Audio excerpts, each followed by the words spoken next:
नमस्कार. भूत पिशाचांच्या दुनियेमध्ये पुन्हा एकदा तुमचं स्वागत आहे. तुम्ही ब्लॅक मॅजिक, काळी जादू, आघोरी विद्या हे असे शब्द तुम्ही नक्कीच ऐकले असतील. पण एखाद्या व्यक्तीवरती ब्लॅक मॅजिक, काळी जादू, आघोरी विद्या कुणी केलेली तुम्हाला माहिती आहे का? आजची जी घटना मी तुम्हाला सांगतोय ना, ही तशाच प्रकारची आहे. इतकी भयानक आणि भयंकर प्रकारे ही घटना घडली होती. ही घटना फार लांबची नाही आहे. ही सोलापूर जिल्ह्यामधल्या एका छोट्याशा गावामधली आहे. भावकीचा विषय म्हणजे हा कायम वादाचा विषय. भावकी, आपली भावकीमध्ये जी भांडणं तंडणं जी चालू आहेत, तंटे चालू आहेत, कोर्ट कचेऱ्या चालू आहेत, ह्या फक्त मूळ ह्या जमिनीमुळे. तर माणूस आजच्या जमान्यामध्ये जमीन पैशासाठी कुठल्या थराला जाऊ शकतो हे खरंच कुणीही सांगू शकत नाही. अशीच एक प्रकारची ही घटना आहे की ती घटना मनाला हेलावून टाकेल. माणूस पैशासाठी, जमिनीसाठी आपल्या लोकांसोबत काय करू शकतो. संपूर्ण घटना तुम्ही ऐका, त्यानंतरच तुम्हाला समजणार आहे की ही कशा प्रकारे घटना घडलेली आहे. ब्लॅक मॅजिक, काळी जादू, आघोरी विद्या कसं काम करतं, त्यापासून पुढच्या व्यक्तीला काय त्रास सहन करावा लागतो, आणि जर तीच काळी जादू, आघोरी विद्या जर उलटी पडली तर ज्या व्यक्तीने ते घडून आणले त्याच्यासोबत सुद्धा काय भयानक घडतं. 100% ही घटना, ही स्टोरी किंवा हा रिअल एक्सपिरियन्स तुम्हाला आवडणार आहे. त्याकरता तुम्हाला ही स्टोरी, ही घटना, हा रिअल एक्सपिरियन्स तुम्हाला शेवटपर्यंत ऐकावा आणि पाहायला लागणार आहे. पण त्या अगोदर जर आत्तापर्यंत तुम्ही आपल्या चॅनलला सबस्क्राईब नसेल केलं तर चॅनलला सबस्क्राईब करून ठेवा. कारण पण सांगतो, कारण आपल्या चॅनलवरती सस्पेन्स, हॉरर आणि मिस्टेरियस असलेले रिअल एक्सपिरियन्स, भूताच्या सत्य घटना ह्या चॅनलवरती ऐकायला व पाहायला मिळणार आहे. त्याकरता चॅनलला एकदा सबस्क्राईब करून नक्की ठेवा. आणि चला जाऊयात सोलापूरकडे आणि संजयच्या कुटुंबासोबत काय प्रकार घडला होता हे ऐकूयात. सोलापूर जिल्ह्यामध्ये एक छोटंसं गाव आहे. त्या ठिकाणी भीमा आणि संजय ह्या दोघांचं कुटुंब राहायचं. दोघे सुद्धा एकाच भावकीतले, एकाच बुडातले. बऱ्याच वर्षापासनं त्या दोघांमध्ये जमिनीवरनं वाद चालू होते. ते वाद त्यांचे कोर्टापर्यंत सुद्धा गेलेले होते. भीमा, त्याची बायको आणि त्याचे आई वडील, त्याचं असं कुटुंब त्या गावामध्ये राहत होतं. शेतामध्ये त्यांचं घर होतं आणि तिथून एक 400-500 फुटावरती संजयचं कुटुंब राहत होतं. संजय, त्याची बायको अनिता, त्याची आई कमलाबाई आणि त्याचे वडील गोविंदराव हे सुद्धा शेतामध्येच राहिला होते.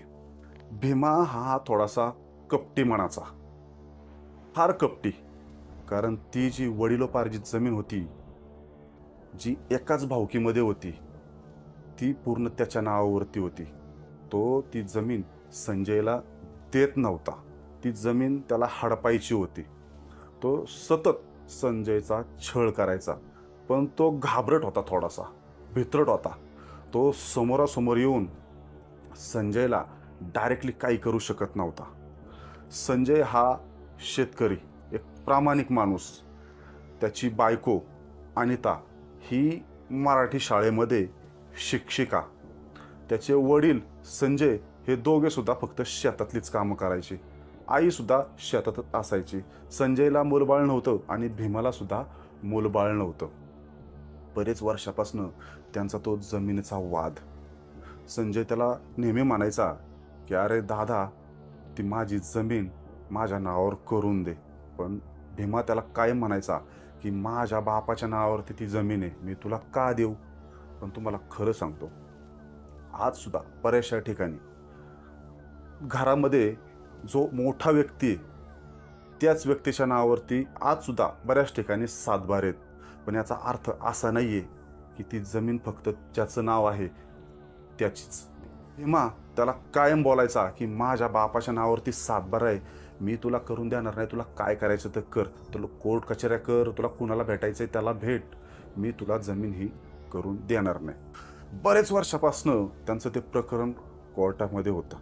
प्रकरण बऱ्याच वर्षापासनं कोर्टामध्ये चालू असल्यामुळे आता कोर्टामध्ये जज लोकांना सुद्धा समजतं की ह्याच्यामध्ये नेमकं काय आहे, ही जमीन खरंच संजयला द्यायला लागणार आहे किंवा नाही द्यायला लागणार, वडिलोपार्जित जमीन आहे.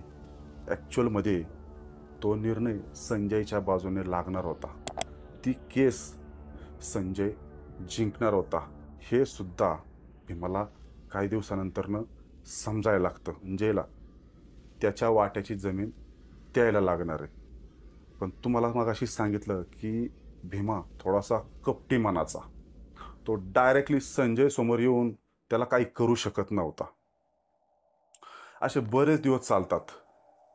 कोर्टचा निकाल यायच्या अगोदर काही दिवस भीमाच्या घरामध्ये अमावस्याच्या रात्री 7-8-10 काळी कपडे घालून माणसं यायला लागली.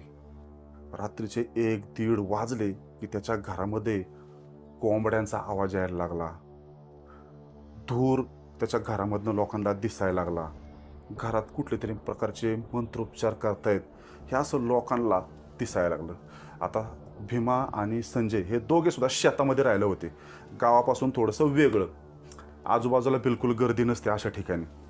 पण जाता येता कोणीतरी शेतामध्ये चाललंय येतंय तर अशा लोकांना ते दिसतं, समजतं, ऐकायला येतं. गावामध्ये ना भीमाच्या घरामध्ये जो प्रकार चाललाय ना हा हळूहळू व्हायरल व्हायला सुरुवात होतो.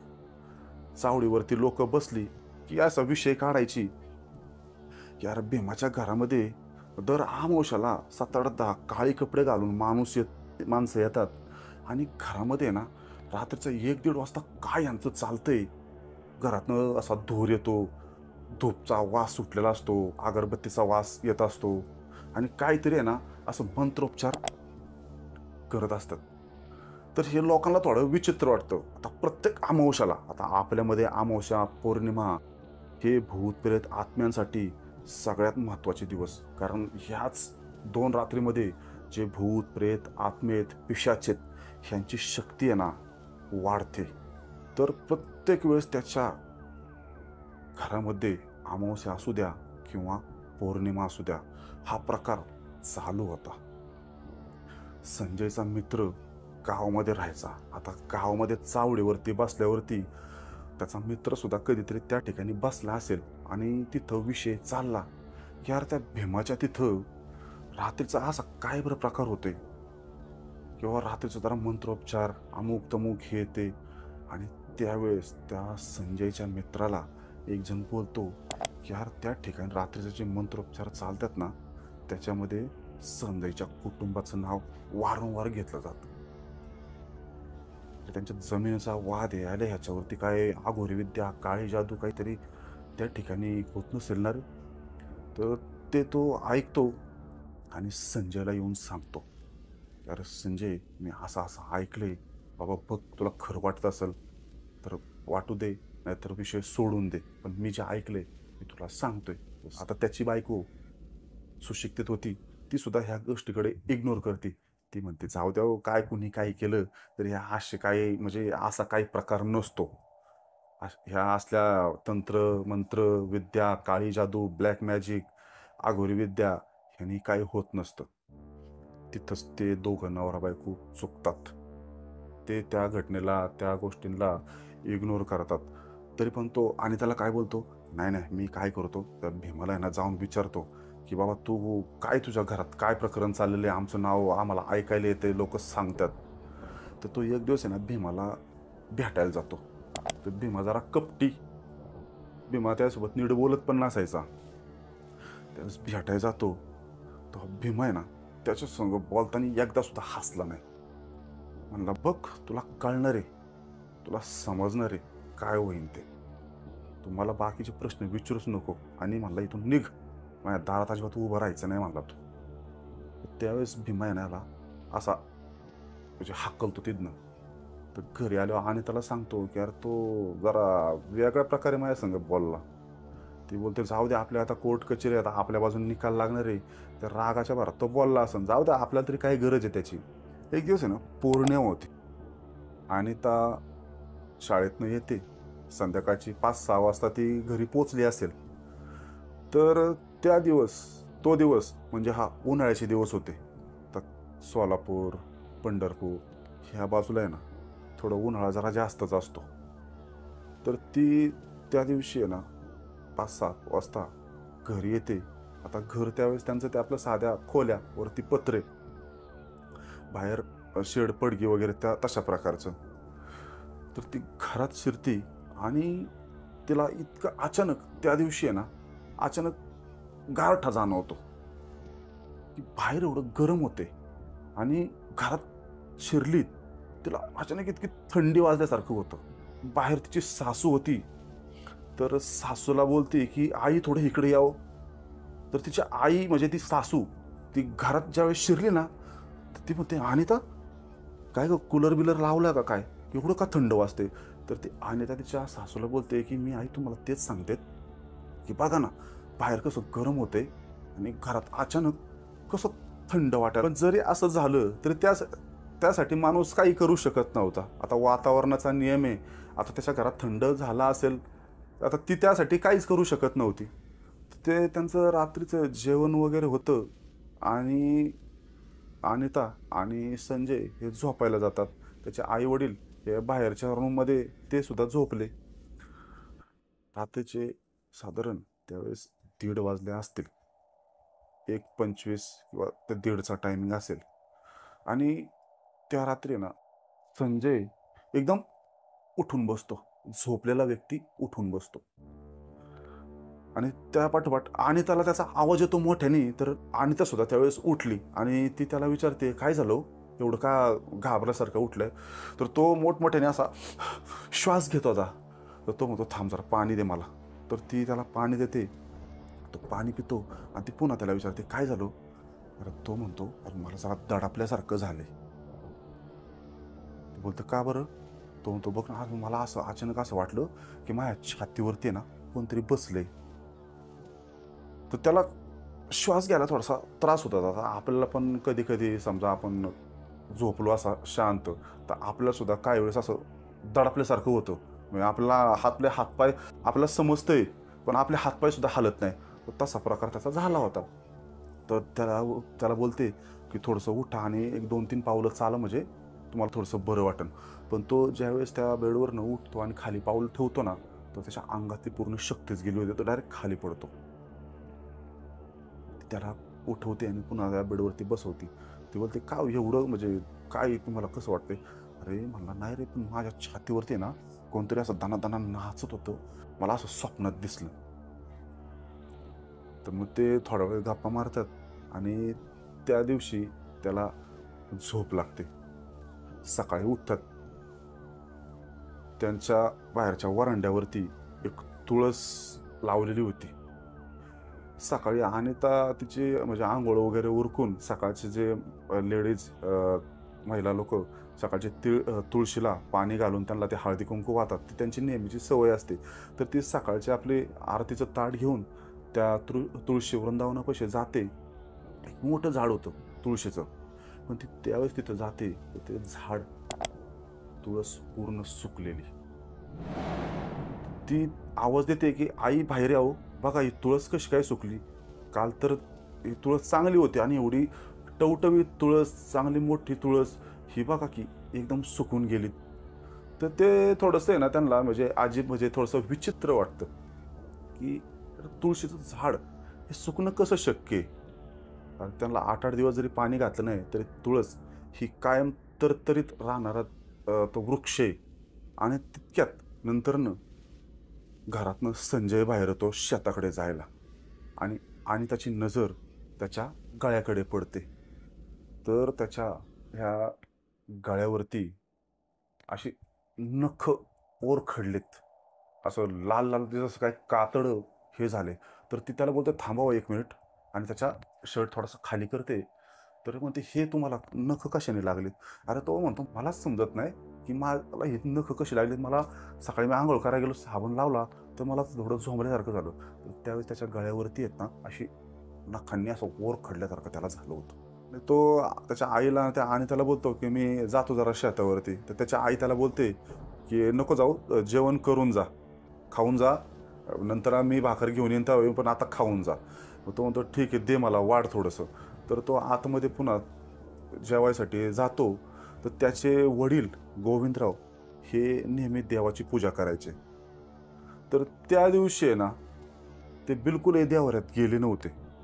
तर संजयची आई त्यांना बोलते की का हो, आज देव तुम्ही पूजले नाही का? देवांना आंघोळ नाही घातली का? तर त्याचे वडील डायरेक्ट बोलतात, हे हे देव बिव काय नाही, हे दे बाहेर फेकून, मला नाही देव बिव पूजायची. अरे मला या देवांमध्ये काही शक्ती नसती. पण संजय पण थोडा म्हणजे त्याचा विचार करतो की रोज एखादा व्यक्ती देवाची पूजा करणार आहे, त्यांना आंघोळ घालणार आहे, हा व्यक्ती असा अचानक कसा काय बोलू शकतो? बरोबर आहे ना? आपण सुद्धा विचार करू शकतो ना की असा रोज माणूस जर देवाची पूजा करणार आहे, तो अचानक एकाच दिवसामध्ये एकाच रात्रीमध्ये त्याच्यामध्ये बदल होतो आणि तो म्हणतो देवबिव काही नसतं, बाहेर टाकून दे, तो देवारा स्व काढून टाक, हे काय नसतं, देवबिव सगळं खोटं असतं, थोतांड असतं. तर ते काही कुणी बोलत नाही. त्यांना असं वाटतं जाऊ दे, राग बिग आला तर पुन्हा भांडणाचा कार. तर ते थोडासा त्या दिवशी ना त्यांचा मूड सगळ्यांचा ऑफ झालेला होता. संजय तिथं जेवण करतो, तो शेताला जातो. त्याचे वडील सुद्धा त्याच्या पाठोपाठ निघून जातात. काही वेळाने अनिता सुद्धा ही शाळेमध्ये जाते. आता संध्याकाळ होणारे म्हटल्यावरती जो तो घरी यायला जातो, तशाच प्रकारे अनिताही संध्याकाळची घरी येते. संजय घरी येतो. संजयचे वडीलही घरी येतात. संजयची आई ही घरीच असते. हे तिघे ज्यावेळेस घरी येतात आणि रात्रीचे जेवण करत होते, त्यावेळेस ते त्या आईकडे त्यांच्या पाहतात. तर त्याच्या आईमध्ये म्हणजेच कमलाबाई, तिचे डोळे हे त्यांना थोडेसे वेगळे जाणवतात. तिचे जे डोळे होते त्याच्या थोडेसे पूर्ण असं काळं झालेलं आणि जे भोळ आहेत हे थोडे खोल गेलेले. तर संजय त्याच्या आईला बोलतो की अगं काय ग, बरं वाटत नाही का तुला? ती बोलते का रे, काय झालं? नाही आई, जरा तुझा चेहरा मला आज वेगळा दिसतोय. तो अनिताला बोलतो की अनिता बघ रे, तुला काय वाटतं? तर ती पण बोलते हो आई, बघा की तुमचे जरा डोळे खोल गेलेत. काय म्हणजे काळजी करत आहे का कशाची? तुमचे हे डोळ्याच्या खाली सुद्धा पूर्ण असं काळं झालेलं आहे. ती बोलते नाही बाबा, थोडेसे डोळे चोळते आणि नाही म्हणते बघ. पण त्यांना 100% कळलं होतं की थोडं काहीतरी विचित्र आपल्या घरामध्ये व्हायला लागलेलं आहे. संजय जाऊन बेडवरती झोपलेला होता. आई वडील बाहेर अंथरून टाकतात आणि ते बाहेरच गप्पा मारत बसले होते, टी व्ही पाहत होते. आणि नंतरनं अनिताचं भांडे वगैरे काम उरकून ती बाथरूममध्ये जाऊन थोडंसं तोंड वगैरे धुवून अनिता फक्त असा टॉवेल त्या आरशासमोर घेऊन तिचं तोंड पुसत होती. आणि टॉवेल जसा खाली काढते, तिचा चेहराच त्यावेळेस तिला दिसला नाही. आणि ती फक्त ते पाहिल्यानंतरनं संजयला सांगायला जाते, तर तिच्या चेहऱ्यासमोर एक काळी सावली उभी होती. ती ओरडते आणि संजयला म्हणते, ओ बघा ना, आरशामध्ये माझा चेहरा दिसत नाही आणि हे बघा इथं माझ्यासमोर काय. तो झोपलेला होता आणि तो तडकन उठतो, कारण त्याला कल्पना आली होती की आपल्या घरामध्ये काहीतरी विचित्र प्रकार व्हायला सुरुवात झालेली. तर तो खाली येतो आणि आरशामध्ये पाहतो, तर त्यावेळेस अनिता आरशामध्ये दिसत होती. ती बोलली हो का हो, माझा चेहरा दिसत नव्हता. तर बोलतो बघ की दिसतोय. पण ती बोलते आत्ता माझा चेहरा दिसतोय, पण माझ्या डोळ्यासमोर एका बाईची आकृती, एक काळी सावली माझ्या समोर उभी होती असं मला दिसलं. तर त्याच्या तर लक्षात आलेलंच होतं. तो बोलतो तू दमलेली आहे ना, झोप. म्हणजे तो थोडंसं तिचं थांबतो की बाबा नको घाबरवायला नको. बाईची जाते, तिला जर आपण ह्या अशा घटना गोष्टी सांगितल्या तर त्या बायांना थोडंसं त्यांच्या माइंडमध्ये लवकर घुसतं. तर तो बोलतो काळजी नको करू, झोप.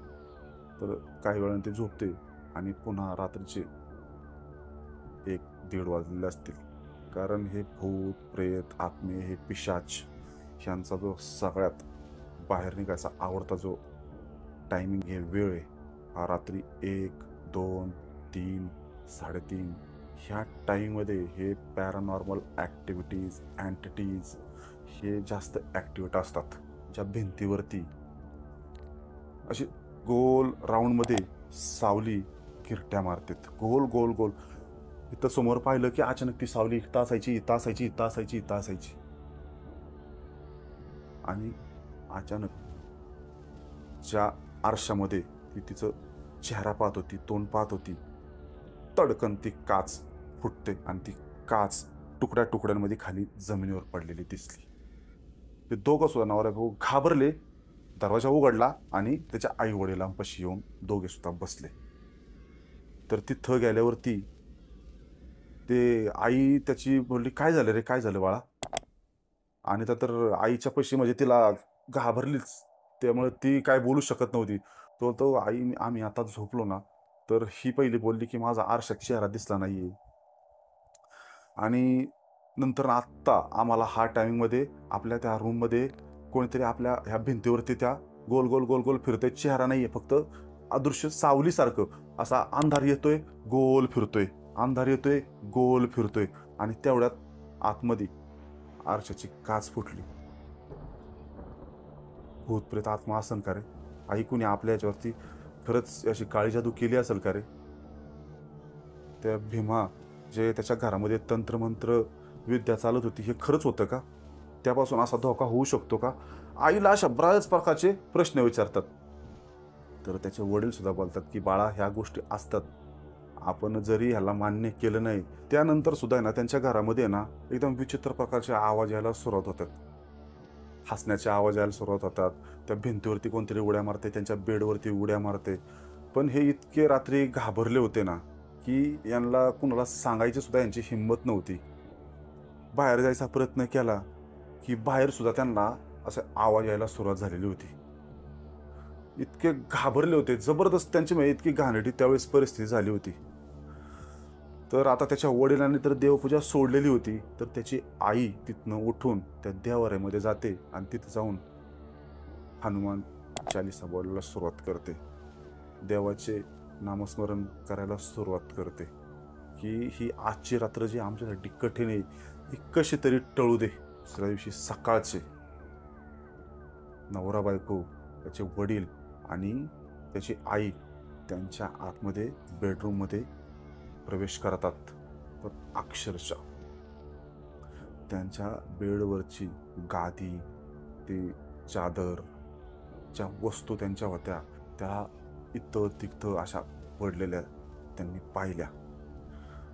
भिंतीवरती लिहिलेलं होतं, जे सुरू झालंय ते संपणार नाही. तुझ्या घरातल्या बायांना काळं ओढणं घेतल्याशिवाय ही घटना थांबणार नाही. भीमा जिंकणार, भीमा जिंकणार. हा मेसेज काळ्या अक्षरामध्ये त्या भिंतीवरती लिहिलेला त्यांना दिसला. त्याने त्यावेळेस त्याच्या मित्राला गावामध्ये फोन केला. त्याला बोलला, तू ये यार. त्याचा मित्र तिथं आल्यावरती त्याने ती घटना सांगितली. तरी तो त्यावेळेस त्याला बोललाच, की तू मग रात्री येड्या मला फोन करायचा ना, तुला गावात घेऊन गेलो असतो. बरं म्हणला, पण हे जर मी सांगितलं असतं तर लोक हसले असते यार आमच्यावरती. तर तुला माहिती नाही की आमचं मॅटर कुठपर्यंत पोचलेलं आहे.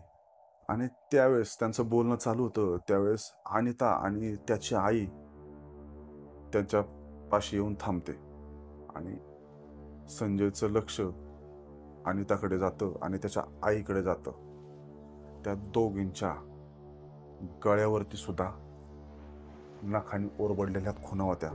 जशी खून आदल्या दिवशी त्याला दिसली होती, सेम टू सेम तशाच खुणा. की जसं काय त्यांचं नरडं कोणतरी पकडलं होतं आणि ते नरडं म्हणजे असं हातात आलं नाही म्हणून वर खडले, हे सुटून गेलेत, अशा त्याच्या अंगावरती नखाचे ओरबडलेल्या खुणा होत्या. त्यानंतर ना ते एकदम त्यांच्या जवळची जे व्यक्ती होत्या, लोक होती, माणसं होती, त्या लोकांना तिथं बोलून घेतात की काय करायला लागेल. त्याच्यामधनं एक जण त्याच्यामध्ये सांगतो की असा असा एक व्यक्ती आहे, धोंड्या बाबा म्हणून आहे. धोंड्या बाबा याच्यावरती काहीतरी पर्याय काढू शकतो. तो साधक आहे, त्याला ह्या आघोरी विद्येविषयी बरंचसं नॉलेज आहे. तो आघोरी विद्या ह्या तोडतो. या करणी, जादूटोना या असे प्रकार तो निस्तनाबूत करतो. पण एक सांगतो, त्या व्यक्तीला जर बोलवलं, ज्या व्यक्तीने तुमच्यावरती ही अशी विद्या केलेली आहे, ही आघोरी विद्या उलटून त्या व्यक्तीवरती जाते. पण प्रत्येकाला प्रत्येकाचा जीव प्यारा असतो, कोणीही कुणाचं नाहीये. तर आता ह्याला सुद्धा पर्यायच नाही, कारण ह्याचं कुटुंब ह्याला वाचवायचंय. आणि जो पुढचा व्यक्ती आहे, ज्या व्यक्तीने त्याच्याविषयी असं ह्या घटना केलेल्या आहेत, तो अगदी कपटीच. तर तो बिलकुल एक क्षणाचा विलंब करत नाही आणि त्या माणसासोबत कॉन्टॅक्ट करतात. तो माणूस त्यांच्या घरात येतो आणि घरात शिरल्या शिरल्या तो सांगतो की तुमच्या घरावरती कोणीतरी करणी केलेली, आघोरी विद्या तुमच्या घरामध्ये झालेली. यासाठी तुम्हाला इथं तंत्रमंत्रोपचार करावे लागणार आहेत, होम हवन करावं लागणार आहे, करणीचा बाधा तुम्हाला तोडावा लागणार आहे, आघोरी विद्या नष्ट करावी लागणार. त्याशिवाय तुम्ही सुखात राहू शकत नाही. नाहीतर तुमच्या घरातला एक एक व्यक्ती हा मरण पावेल, जिवंत राहणार नाही. तुमचं पूर्ण कुटुंब संपून जाईल. तुमच्या लक्षात आलं का की मी तुम्हाला काय सांगतोय? की माणूस, पैसा हाच मोठा आहे माणसाला, तो त्यासाठी काही करू शकतो. भीमाने यांच्यावरती जो आघोरी विद्या जी करणी केली होती ती कशासाठी केली होती? की पूर्ण संजयचं घर नष्ट झालं की त्याची जी जमीन मिळकत आहे, ती प्रॉपर्टी आहे, ही कायमची भीमाचीच राहणार. याला वंशच नाहीये, वारसच नाहीये, माझ्यासोबत कुणी भांडायला येणारच नाहीये. अशा प्रकारची ही विद्या त्यावेळेस त्यांनी केली होती. तर मेन मुद्द्याकडे आपण वळूयात. त्यानंतरनं त्यांचं ठरतं की तिथं तंत्रमंत्रोपचार करायचे, होम हवन करायचे. हे सगळं ठरतं, विधीपूर्वक सगळं तिथं मांडलं जातं. त्याचं पूर्ण कुटुंब, जे त्याच्या सोबतचे, जे त्याच्या जवळचे ज्या लोक होती, ती माणसं सुद्धा त्या ठिकाणी त्या विधीला तिथं बसलेली होती. 8-8:30 वाजेस तोपर्यंत त्यांचं ते होम हवन, तंत्रमंत्रोपचारण ते चाललेलं होतं. पण ते धोंड्या बाबा जो साधक होता, जे ह्या बाबा होते, ते त्यांना सांगतात की आपल्याला एक विधी आहे, हा विधी रात्रीचा आपल्याला 1 ते 2 च्या मधोमध, त्या दरम्यानच आपल्याला करावा लागणार आहे. त्याशिवाय ही करणी तुटणार नाही. त्यासाठी आपल्याला 1 ते 2 ह्या 1 तासाच्या गॅपमध्येच तो विधी पूर्ण करायचा आहे. तर तो विधी रात्रीचा 1 वाजता तो सुरू करतात आणि 1:30 वाजले असतील. कसं काय अचानक जो साधक तो विधी पूर्ण करत होता, त्याच्या डोळ्यातनं रक्त व्हायला लागलं, त्याच्या डोळ्यातनं रक्त यायला लागलं. जसं माणूस रडल्यावरती डोळ्यातनं पाणी येतो, असं येतं. पण तो त्या विधीमध्ये बुडाला होता. पण जे आजूबाजूचे लोक होते ना, ते लोक त्याच्याकडे बघून घाबरली की त्याच्या अंगात तर असं काही शिरलं नाही ना. तर ते त्याला बोलतात की बाबा, तुमच्या डोळ्याला काय लागले, रक्त आले. तर तो हात लावतो, तर खरंच त्याच्या बोटांना रक्त लागतं आणि तितक्यात आवाज येतो, थांबव, त्या थेरड्याला थांबव, हा पहिला मारणार. तर त्यावेळेस त्यांच्या त्या घरामध्ये आहेत ना, कमीत कमी 5-7 लोक तरी असतील. तेवढ्या लोकांमध्ये आवाज येतो, त्याला थांबव, नाहीतर हा पहिला मारणार, तुमचा नंबर नंतर न. आणि ते जे तिथं हवनकुंड होतं ना, त्या हवनकुंडातनं असं अचानक असं ते मोठी आग झाली आणि जसं काय सगळ्यांना भासते, म्हणून त्याचे कपडे जळाले असते. तर त्यावेळेस संजयनी त्या त्या बाबाला बाहेर ओढलं आणि त्यावेळेस ते बाबा म्हणले की बाळा, हे इतकी भयानक हे कृत्य करणारे तुझ्या घरात प्रेतात्मे आहेत ना, की तुझं जिणं मुश्किल करतील. ज्या व्यक्तीने तुझ्यावरती ही आघोरी विद्या केलीत ना, त्यांनी तुझ्या घरापाशी प्रेतात्मा बांधलेला आहे, त्याला सोडवायला लागणार आहे. जर याला सोडवलं नाही तर तुझ्या घराचं वाटोळं होईल, तुझ्या घरातली सगळी माणसं मरतील. पटकन मी जे सांगतोय ते कर. ते बाबा त्याला इतका मोठ्याने आवाज देतात की संजय, उठ उठ उठ उठ उठ. तुळशीच्या खाली कोणीतरी ना करणीचा नारळ ठेवलेला आहे, तो नारळ पहिला काढ आणि लांब जाऊन त्या नारळाला फोड. जोपर्यंत तो नारळ तू फोडत नाही ना, तुझ्या घरापाशी जो प्रेतात्मा बांधलेला आहे तो सुटणार नाही, तो तुम्हाला सुटका देणार नाही, तुमचं पूर्ण कुटुंब हे संपवून टाकेल. तुझ्या घरापाशी प्रेतात्मा आहे आणि रात्रीचा तो प्रेतात्मा तुझ्या घरात शिरतो आणि अजून काही दिवसांनी तुम्हाला इतका छळणार आहे.